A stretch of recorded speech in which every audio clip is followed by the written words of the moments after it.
Boa tarde, meu nome é Maria Carmen Gomide, eu sou aluna da IMB Morumbi, estou estudando pedagogia aqui em Piracicaba e estou no 6º período. Meu projeto é sobre gestão escolar, estágio supervisionado, né? Já que eu não estou fazendo estágio. Então, esse é o trabalho que eu estou fazendo.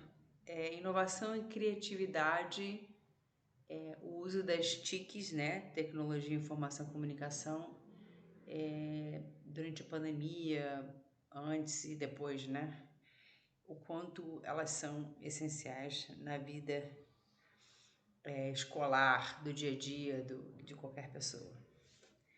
Então, vamos lá. Eu vou começar falando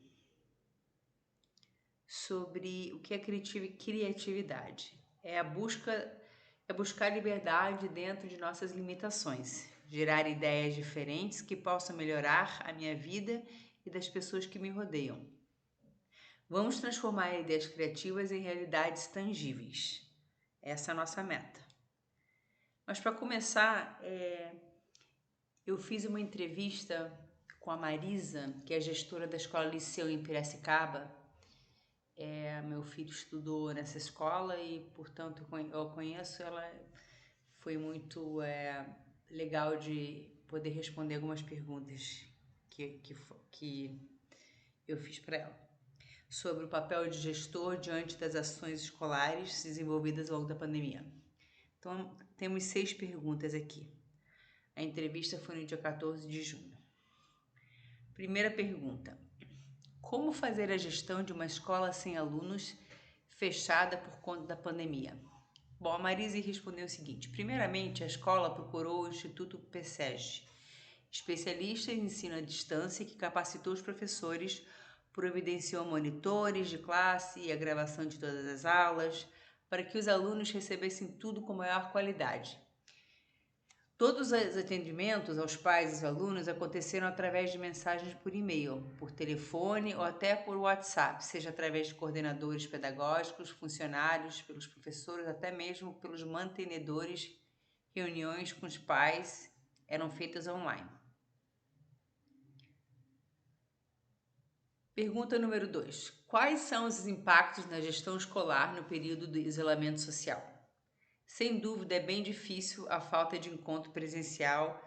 Muitas coisas são bem mais resolvidas quando pessoas podem conversar frente a frente.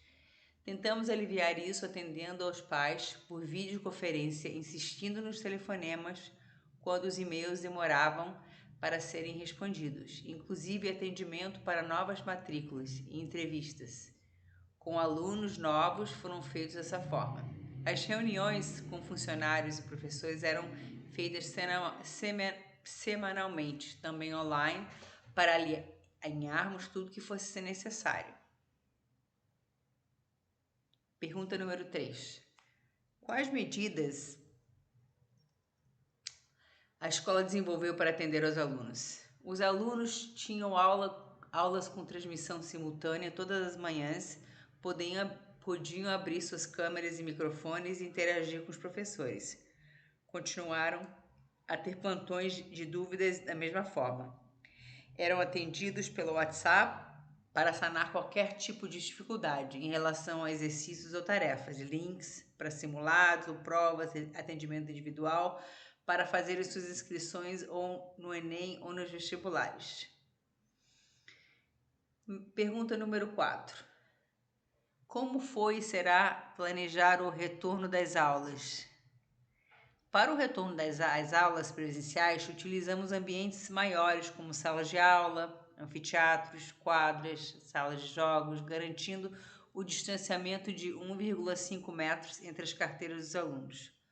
Todos esses ambientes foram equipados com câmeras, telões, lousas e notebooks, para que simultaneamente alguns alunos pudessem assistir às aulas na própria sala, enquanto outros, por não se sentirem confortáveis, participassem das aulas de suas casas. Os que estão em casa, a qualquer momento, podem abrir seus microfones e interagir com os colegas e com os professores. Provas e trabalhos que não sejam entregues pessoalmente podem ser enviados do e-mail corporativo do aluno para o e-mail corporativo do professor.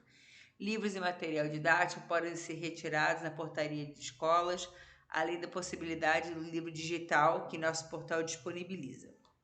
Além, é claro, do compartimentos com álcool gel em todos os locais. Atividades online continuam acontecendo fora do período escolar, plantões, aulas de teatro, reuniões com os pais e professores. Pergunta número 5. Como será a gestão escolar após a pandemia? O que mudará? Por incrível que pareça, a pandemia nos ensinou a aprimorar um olhar individual para com as pessoas. Cada aluno responsável será tratado com uma atenção única, seja por uma dúvida pedagógica ou financeira, cada um será ouvido e acolhido de acordo com sua necessidade. Pergunta número 6. Quais ações poderão ser desenvolvidas no âmbito da gestão para minimizar os prejuízos pedagógicos em razão da pandemia? Todos os alunos passaram por uma avaliação diagnóstica, onde puderam refletir sobre os temas de cada disciplina que encontravam maiores dificuldades. Através de metodologias ativas, os professores orientam esses alunos a assistirem aulas, podem ser as dos próprios professores que foram gravadas e se encontram na plataforma do PSEG. Ou videoaulas indicadas também pelos professores. E em seguida, no início de cada aula, é feita uma breve revisão do assunto, antes da abordagem de um capítulo novo. Os projetos interdisciplinares também ajudam muito, assim como os plantões de dúvidas e os itinerários formativos. Bom, essa foi a entrevista com a Marisa, que foi muito delicada em me dar em responder as perguntas.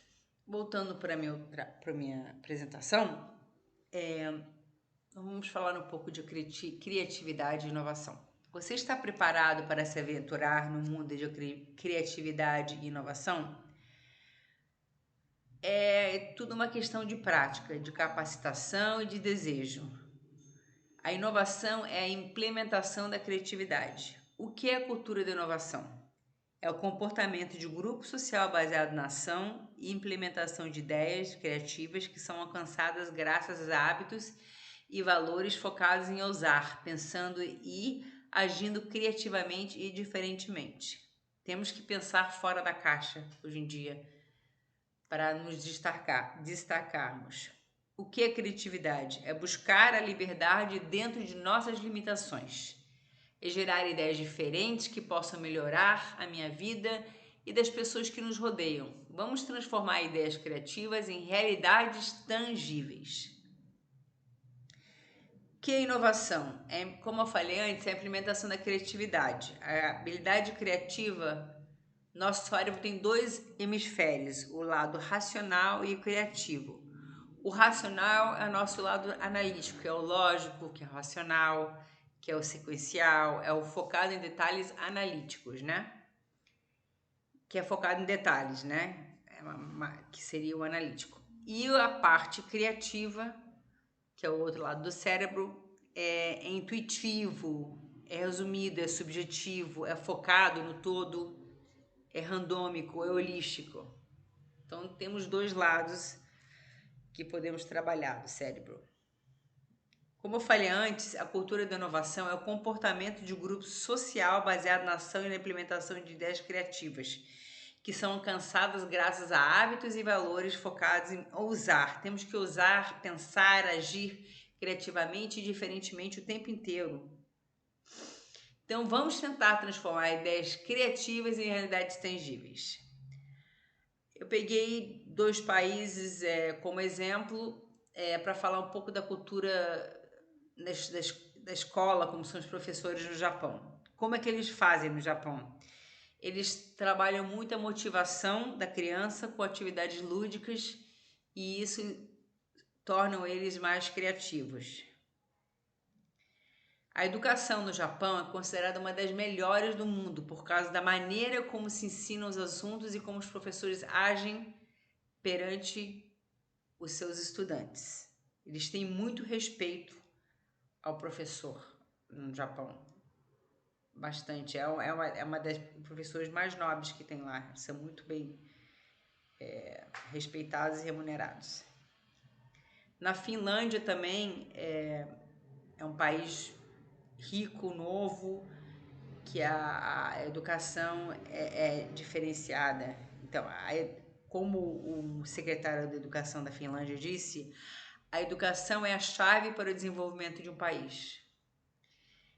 Então, eles pediram um estudante finlandês para escrever as características do seu professor. E ele descreveu que ele era o melhor professor do mundo. Aí perguntaram por quê. Aí ele falou porque a educação é excelente, é tudo personalizado, né?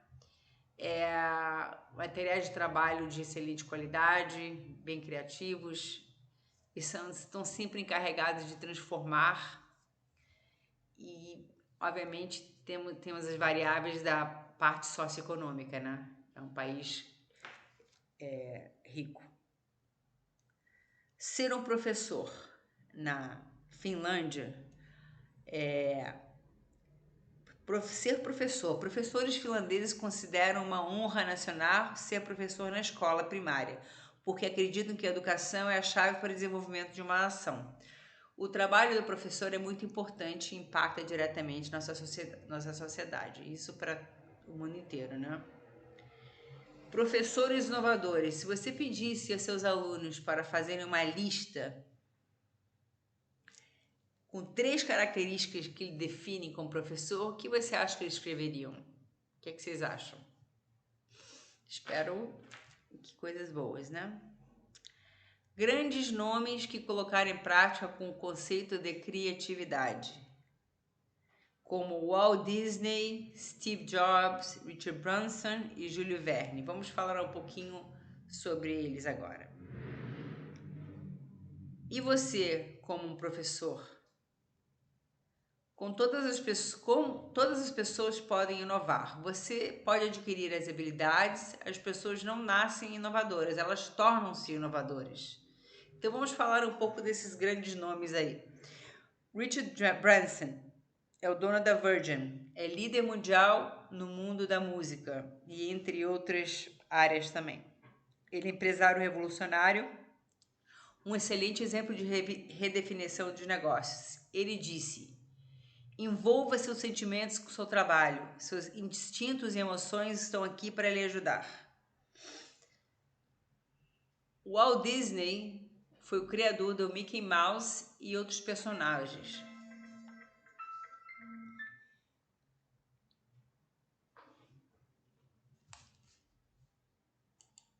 Como eu estava falando, o Walt Disney ele foi o criador do Mickey Mouse e outros personagens. Ele sempre dizia: não durma para descansar, durma para sonhar, porque os sonhos se tornarão realidade.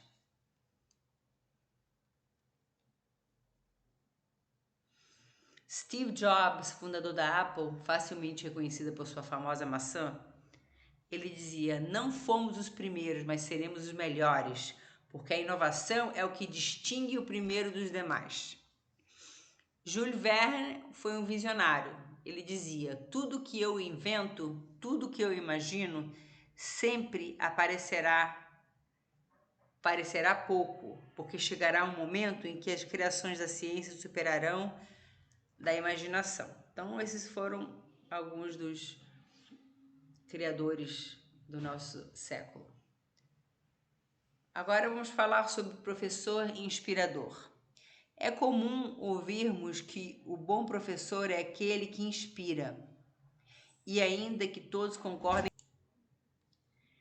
Bom, continuando, pesquisas recentes realizadas com os alunos de cursos superiores mostraram que mais do que bons laboratórios, tecnologia e espaços modernos, as pessoas reconhecem que são os professores que estimulam o aprendizado e promoveram reflexões e conhecimento sobre a vida, além de serem os responsáveis por elas terem alcançado a satisfação profissional e pessoal. Então, o professor deve ser inspirador, né?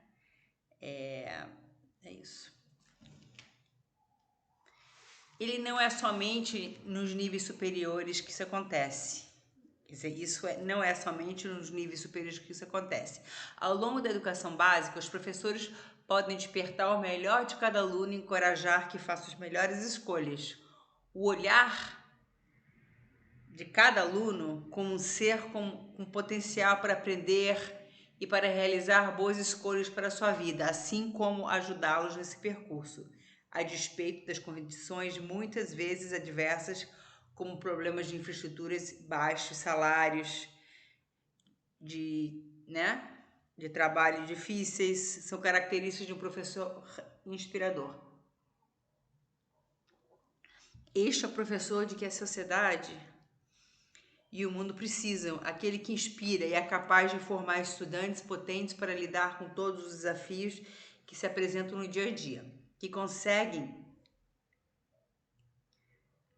solucionar problemas e que acreditam que é possível construir uma sociedade mais justa, democrática e inclusiva.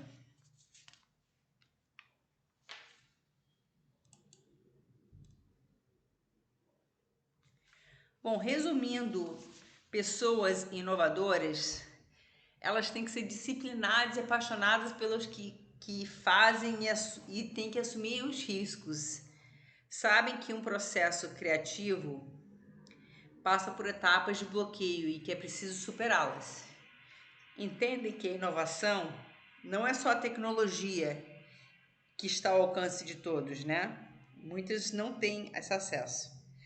Sabem que as habilidades e ferramentas podem ser adquiridas e aprendidas.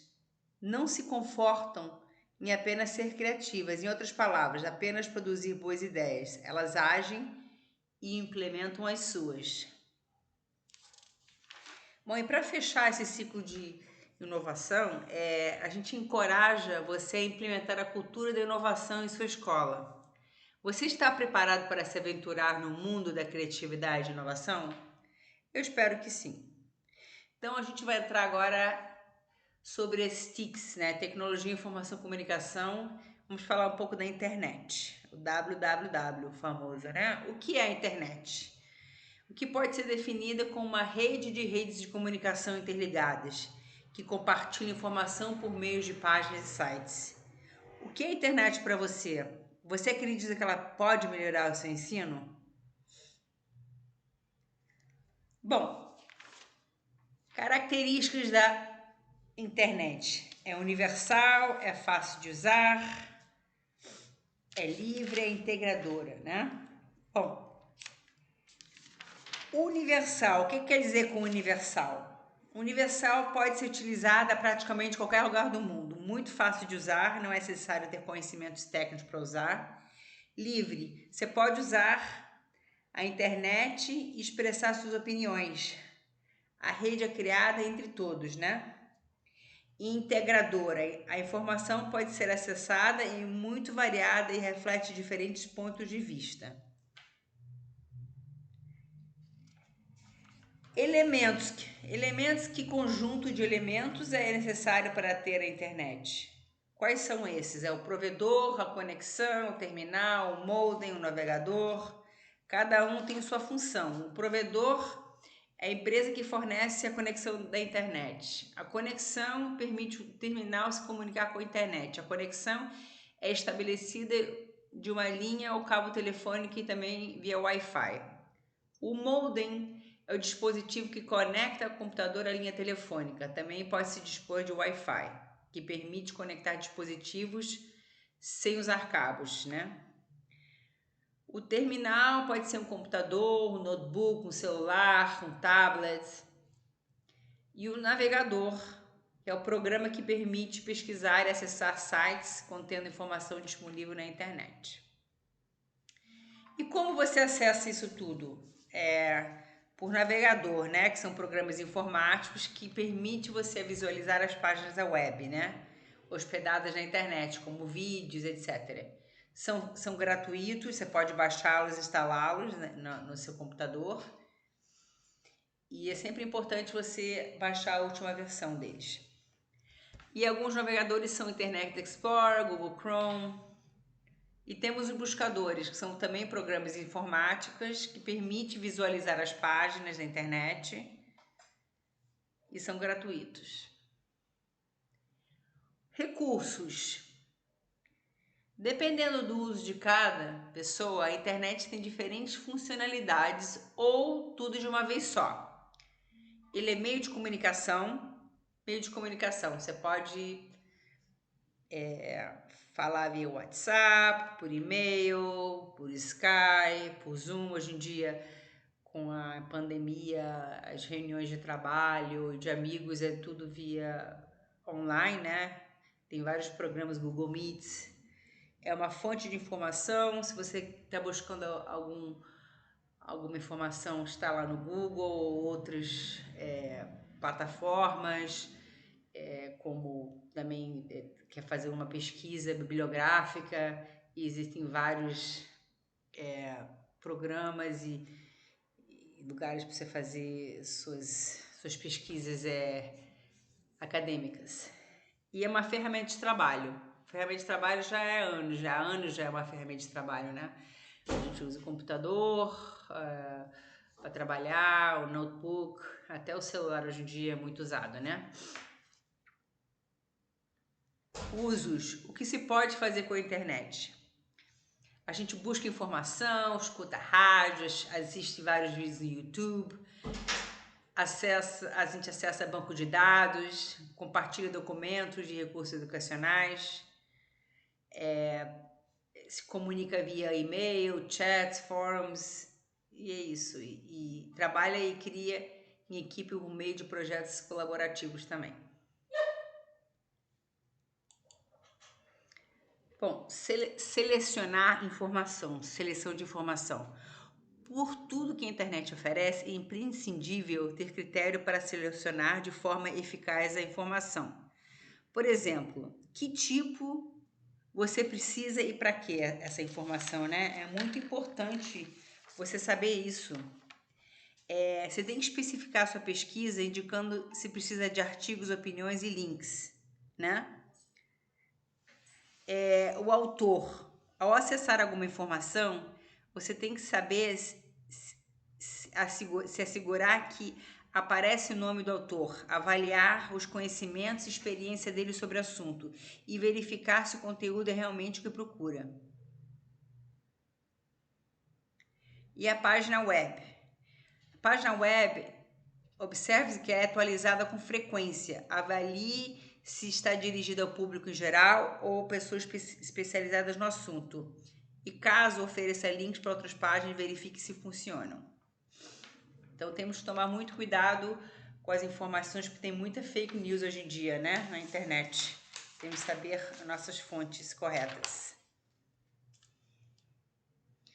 Contribuições em sala de aula. Por que não aproveitar na escola as vantagens oferecidas pelas TICs? Você pode encontrar aplicativos de grande utilidade para a sua escola. Quais ferramentas você poderia usar na sala de aula? Veja aqui, temos 3. Ferramentas de comunicação, portais educacionais e redes sociais educacionais também. Eu acho que a gente pode usar as 3 na sala de aula, né?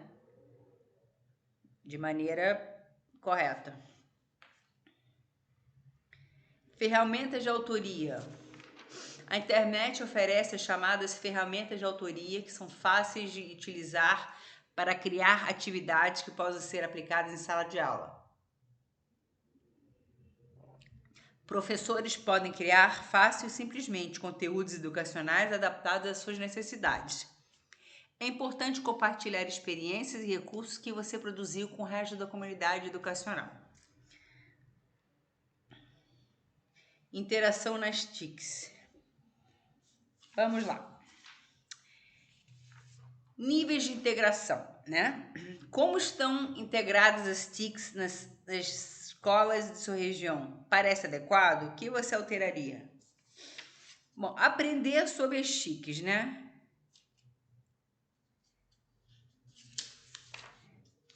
Aprender pelas TICs e aprender com as TICs. né? Tem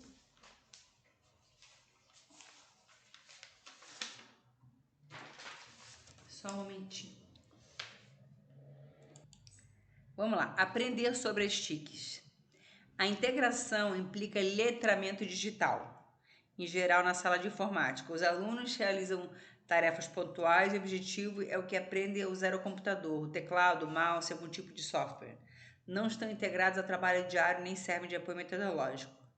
Aprender por meio das TICs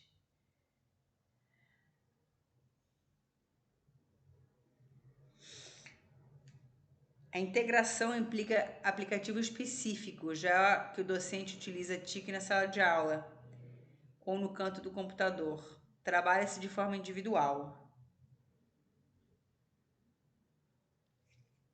e interativa, né? As TICs são integradas parcialmente para apoiar o trabalho do docente. Aprender com e pelas TICs. Estão presentes na sala de aula e são usadas com bastante frequência como suporte.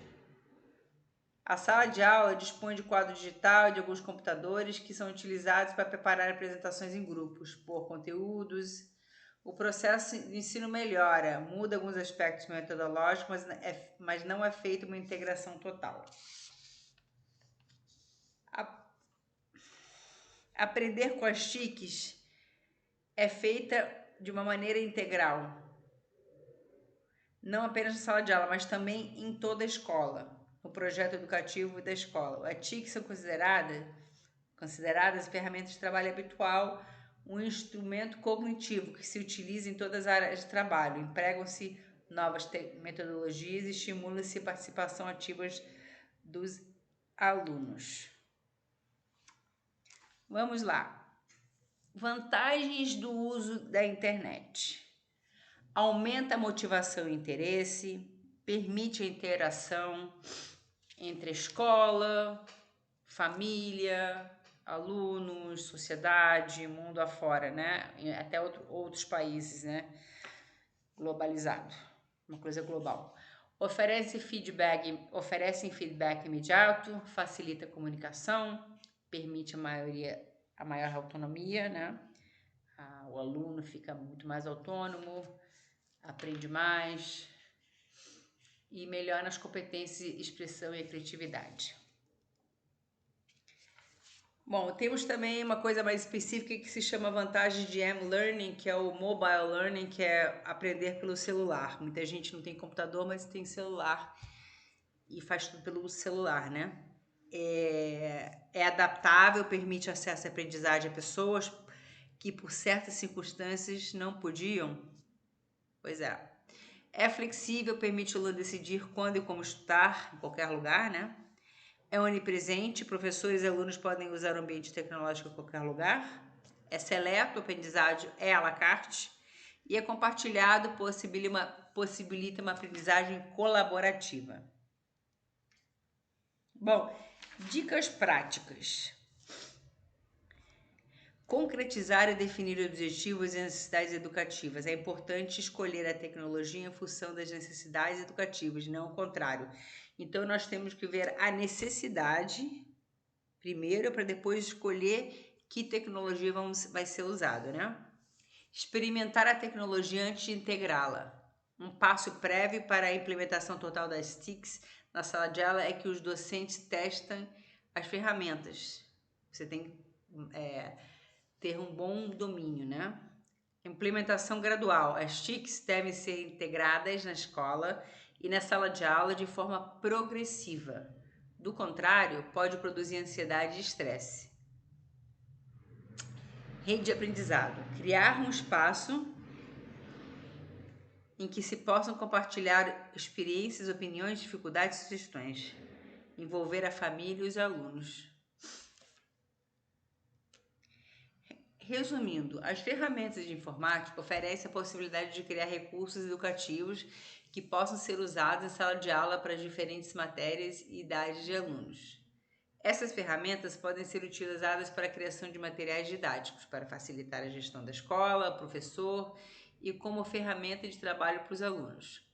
Outra ferramenta TIC fundamental para criar novos espaços educativos é a internet. que permite acessar informação, comunicar-se e compartilhar. As ferramentas de autoria se tornam, com o tempo, recursos muito utilizados pelos docentes para criar atividades atraentes para os alunos. Concluindo, nós o incentivamos a colocar em prática, no exercício de sua profissão, os aplicativos conhecidos. E você está preparado para integrar as TICs na sua sala de aula? Claro que estamos, né? Muito obrigada